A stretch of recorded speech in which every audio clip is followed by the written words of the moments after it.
Hello friends, నమస్తే. ఈరోజు మనకి 100 చికెన్ దమ్ బిర్యానీ ఆర్డర్స్ వచ్చాయి. ఇక మన స్టైల్లో తింటే ఆహా అనేలా క్వాలిటీ అండ్ క్వాంటిటీతో హండీస్ అయితే డెలివరీ చేయడం జరిగింది. మన దగ్గర అయితే ఫ్రోజన్ ఫుడ్ అనేది ఉండదండి.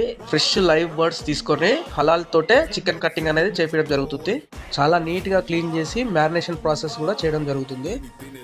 బిర్యానీ మసాలా కానీ, జింజర్ గార్లిక్ పేస్ట్ కానీ, గ్రేవీ అయితే అప్పటికప్పుడు ఫ్రెష్గా చేసుకున్నదే మనమైతే యూస్ చేయడం జరుగుతుంది. మీకు కూడా ఎలాంటి ఈవెంట్స్ ఉన్నా స్క్రీన్ మీద ఉన్న నెంబర్ని సంప్రదించగలరు. చాలా నీట్ అండ్ హైజెనిక్గా ఫుడ్ అయితే ప్రిపేర్ చేసి డెలివరీ చేయడం జరుగుతుంది. Thank you.